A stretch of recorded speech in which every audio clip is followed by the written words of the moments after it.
Finally, a little bit of originality in the RV industry. This is a cool, crafty new solo or couples model that's easy towing. I think you're gonna like.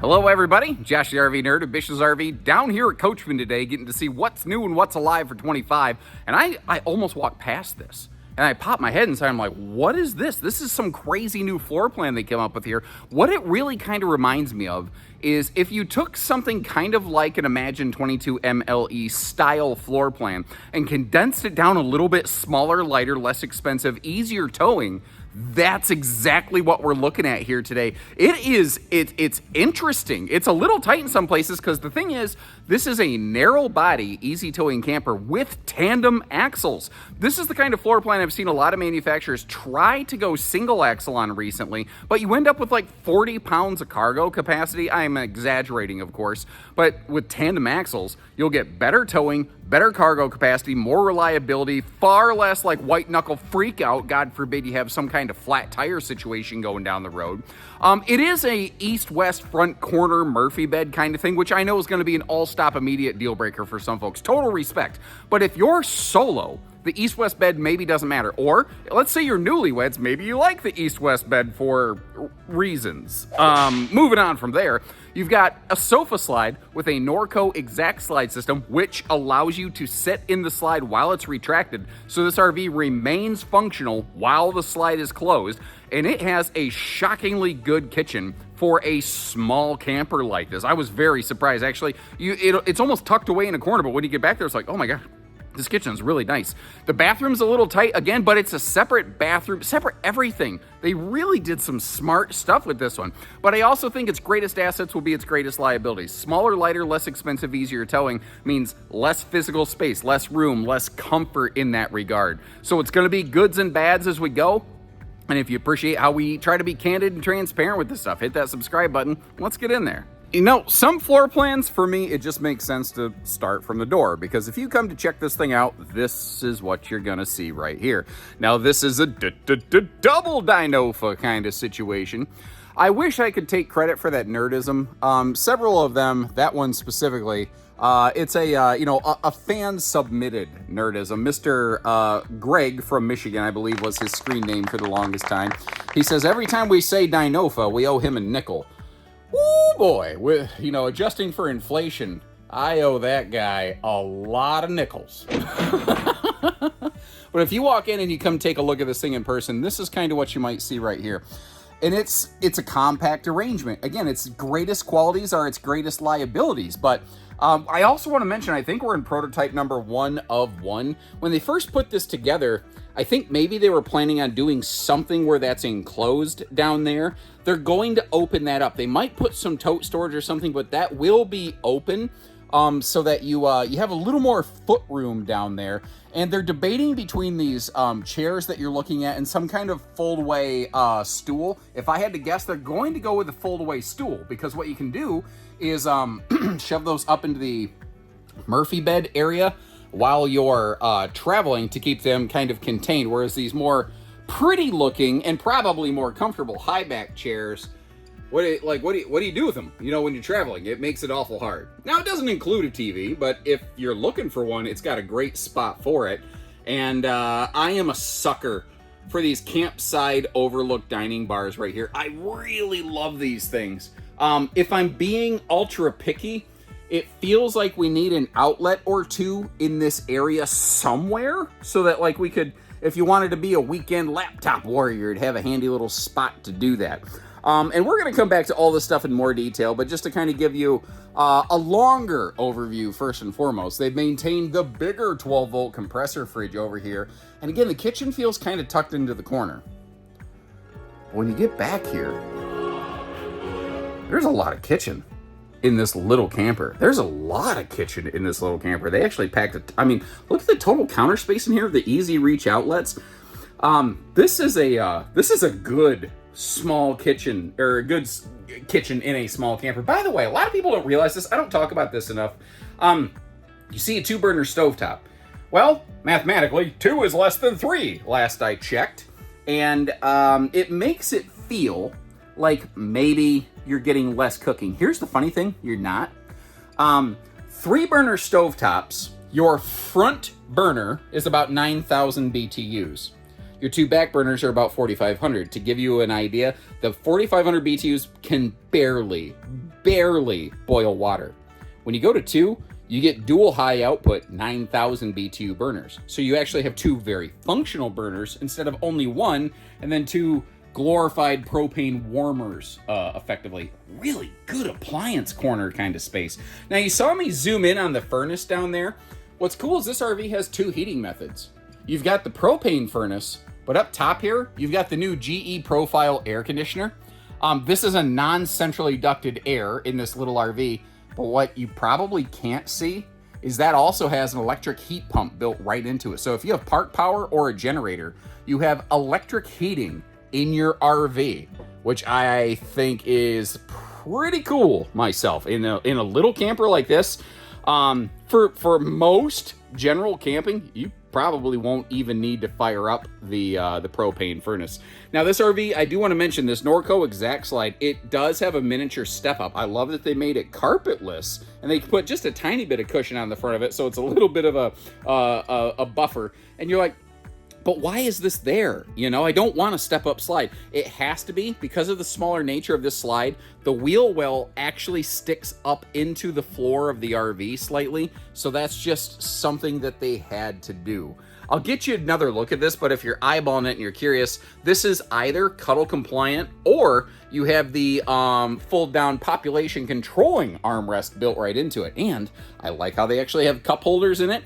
I don't love the USB location and the thigh buster setup over here, but the good news is that fold down armrest has some USB plugs on it, so you probably won't have to deal with it. Here's something that really kind of shocked me about this though. You got a little button, and if you push it, you actually have power theater recliners built into this small little basic camper.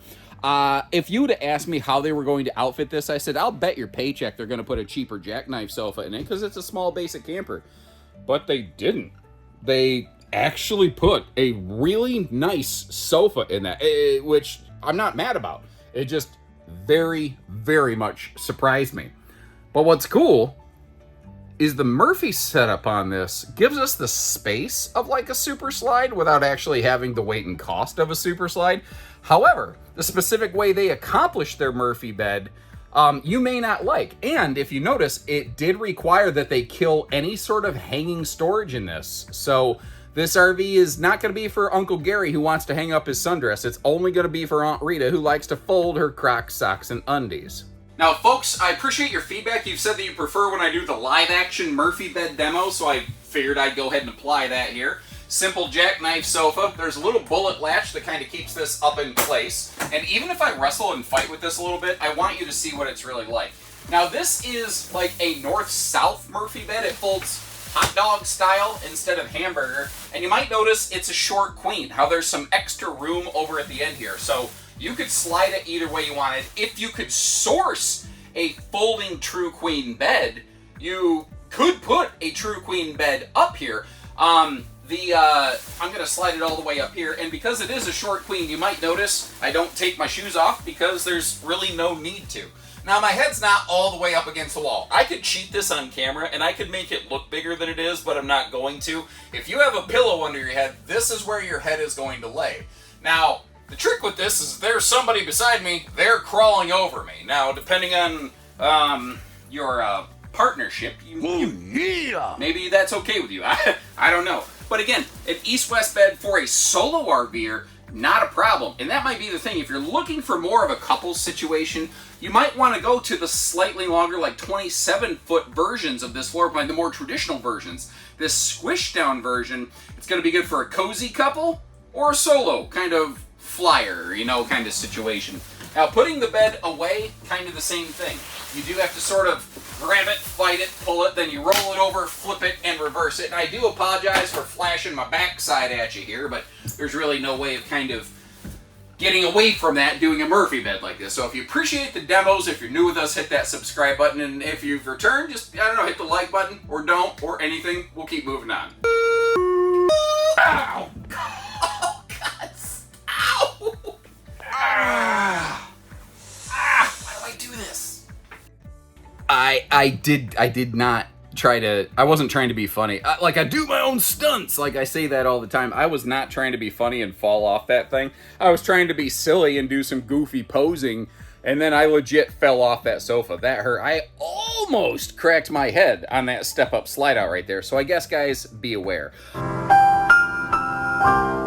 I wanted to pull all these totes out from under the sofa just so that you could see how much space is around there. It's easy to miss. Did you notice that you do have some plugs on either side of the bed? One side has households and USBs. This one is USBs only. So you get to choose which side's the headboard and which side's not. I am really curious if anybody can tell me these boxes that are helping support the Murphy bed, is there anything in those that looks like completely wasted dead airspace? And I don't like missed opportunities for storage.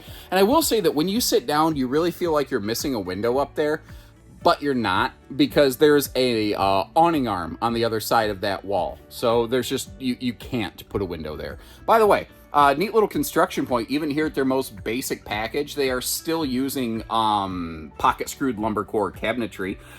I just noticed the converter's in a perfect location so that even when the slide's closed, it's not blocking the converter. So let's say you pop a fuse or something on accident, you've got a easy way to get to that sucker.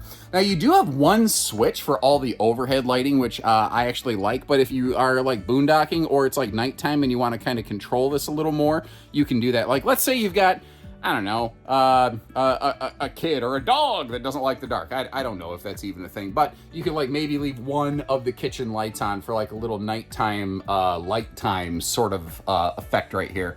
Now, cracking everything open, giving us a look at all the storage around here. The only question I have, and it only seems to be on the more basic series of Catalina Summit editions like this that we're in right now, is Coachman, do you have something against drawers? There's not a single drawer in this RV. There's space for one, and I understand that drawers cost more than an open cabinet door space, but I don't know. Ignore my opinion. You folks as potential buyers and or owners, would you like it if this RV had one drawer? Would you pay a couple bucks more for one drawer in this RV? There's no right answer. There's no wrong answer. Leave us a note in the comments. We'll get that feedback back to Coachman. I can't promise that they'll do anything different, but I can at least promise to get the feedback to them. I do want to mention too, you do have a kitchen pantry. It's just located over here kind of in the slide, which is weird, but in a small camper like this, you got to do what you got to do. I also noticed some people may not like this. I hope you appreciate that I'll point out even nitpick details. The location of the thermostat. If the slide's closed and you're parking overnight, you may not like where that's located. That might be kind of hard to get to. So I don't know. I guess keep that in mind. Single octopus, drunken octopus coat hanger over here. If you're curious why I call them that, look at them and you'll never unsee it. That, ladies and gentlemen, is a drunken octopus. Although I'll give them credit, they do not have the peekaboo I smell you bathroom door. It is fully enclosed, which is nice. It is not a full medicine cabinet. It is just the Snow White mirror on the wall. That was Snow White, wasn't it? Was that Snow White? I don't know. I can't remember. It's been so long since I saw any of that. You know what I've learned as I've grown older?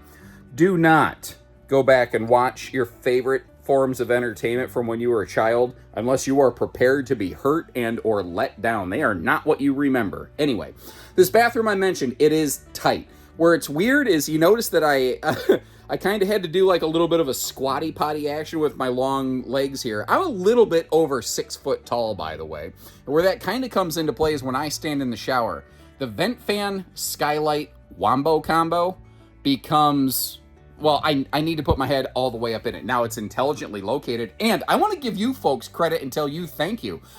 These Catalinas did not used to do that. It used to be I could not stand up in the shower if I had all wanted to. And you folks said for a couple years, why don't they just move that vent fan, up above the shower? And finally, Catalina listened. So sometimes it takes a couple years, but eventually, sometimes they also hear. And kind of like the Murphy demos, I hope you appreciate that we take the time to close the slide because, all this extra footage I do, it doubles my recording time. But notice, with the slide closed, you just run short of putting that sofa down. So the Murphy bed is not functional in transit. However, Literally everything else is. Now, depending on what you're doing, if there's just one of you, perhaps you could leave the sofa in the daytime sofa position and do a nighttime overnight snooze on this thing. I'm not saying that's an awesome solution, and I'm not saying that counts for A+ road mode access. I'm saying that's a thing you could consider doing. By the way, did you notice the location of the control panels down here? In a bunkhouse, I would not like that, down where the kids can get to it with their little curious fingers. In a solo or couples camper, that's really useful, because if you're outside, you can reach in, open and close the awning, turn lights off and on. You can do that kind of stuff without needing to go in and out of the RV. Something I was a little curious about, though, I was wondering with the slide closed if we'd be able to get through, well, not get through, but open the bathroom door, and you can. So it's good. It's got snack-tastic access, it's got crap-tastic access, but nap-tastic, well, I think it's more fair to say no than yes. At best, maybe for like one person, you know? Something that kind of shocked me on this, though, like I expected it to weigh a chunk more than a common single axle. It's a little bit longer. It's got all the weight of the extra second axle running gear. It's got the sofa slide. All those things add some weight. I wasn't upset with the dry weight of it. I was like, oh, this thing feels like maybe a mid-sized tow package pickup could handle it. But I was expecting like a 5500 GVW. They kept the exact same axles on this that they keep on their, I'm gonna swing you backwards, on their bigger tandem axle models over here.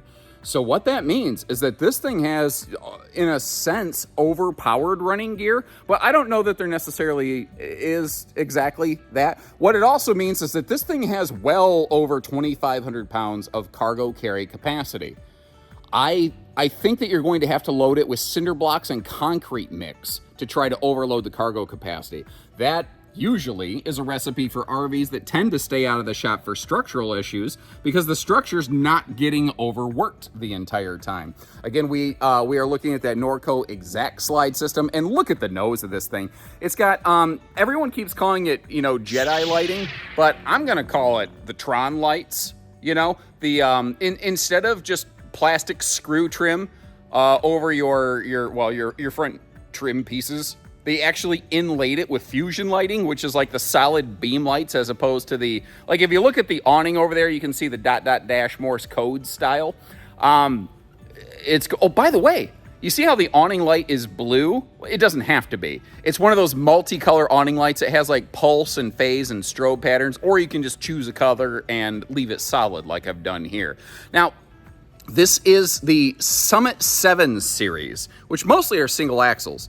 And there's not a rule, but a commonality in the RV industry that the number of propane tanks on an RV typically will match the number of axles that an RV has. This is not one of those instances. This is actually an exception to that rule. It's a single propane tank instead of doubles because, again, it's their smaller, lighter, more basic series. And I like to be fair. Over on the other side, you may have noticed that's where the water heater was located. That is gas and electric, by the way. It's not a on-demand water heater. That does mean that we don't have a full front pass-through. It's just got a little outdoor kind of cargo pocket because under the bed on the inside, remember, you have that tote storage. So I guess something had to give, The power awning, they gave us as much as they could, but notice how it kind of encompasses that little camp kitchen mini convenience center sort of thing. Now, the single propane tank, I want to talk back on that while we're looking around the RV. One propane tank, for some reason, feels kind of lacking on this RV. And you say, like, if you're going to boondock, you might want to get a second propane tank, real talk. But if you're a park camper like me, it's more than sufficient because about the only thing in this that you'll probably use for propane on a regular basis is the cooking stuff inside. That's if you even cook in the RV, because a lot of people don't and won't. They prefer to cook out on the fire pit. I tend to be that way. I think stuff tastes better out on the fire. Not to mention, you're camping. It's fun. Even if I'm park camping, it's still more fun. And it's a more family thing, Maybe there's something ancestral about it, but that gathering around the campfire, there is something intrinsic and human in nature about that I just absolutely love. But the thing is, you're like, yeah, but what about heating? Remember, you've got that GE Profile air conditioner, which has a heat pump. In a small RV like this, I bet you probably unless it gets crazy stupid cold, which this RV isn't really intended for, I bet you're never going to have to really worry about firing up the propane furnace. I think you should probably do it once or twice a year just to kind of keep it dusted out, you know what I mean, to make sure you don't have a rat's nest buildup or wasp nest buildup, not rat's nest, you get the idea. Anyway, little outdoor mini griddle right here. It does thankfully have a heat shield. Now, I do recommend you let that cool off before putting it away, but thankfully it does have that heat shielding, so it's not cooking the bottom side of our countertop out here.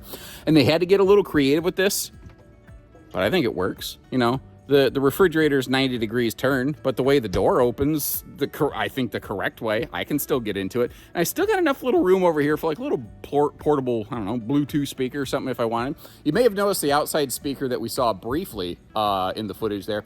That actually does have left-right elements, and I love that it's not mounted higher than your chesticles, so it's not blowing the neighbors away with your Freedom Rock, brother. It's prepped for a ladder.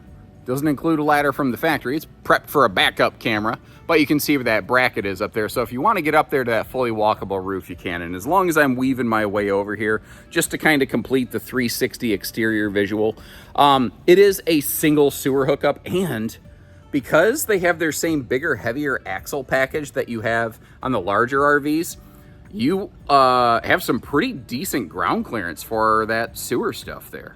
Let's talk some quick structural stuff. It's overall a pretty straightforward stick-built kind of camper. There's nothing really major in like the roof or the walls or the floor that's anything really beyond industry standard. Nothing that scares me, but nothing that goes beyond. What is a little bit different though, I like to focus on things that are different instead of the same, is the chassis. Most, and I mean 90+% of towable RVs out there ride on a Lippert I-beam chassis. This is made by Norco. It's called their like NXG frame, but it's a huck bolted kind of chassis. It's actually a Z frame. It's a little bit lighter weight. It's made with a higher strength, lower alloy kind of steel. And it has been my experience, and there's exceptions, certainly, but it's been my experience that RVs on that chassis tend to have fewer structural issues. Now you combine that with the very generous cargo capacity on this thing, and structurally, I'm not worried about it banging apart. Now, it's not made for towing it down a logging road. It's not made for washerboard roads and Alaska highways or anything like that. It's a casual grade camper. I'm not trying to oversell and underdeliver anything here, but for normal, going out a few times a year use like I go, this is more than what I would personally need for an RV.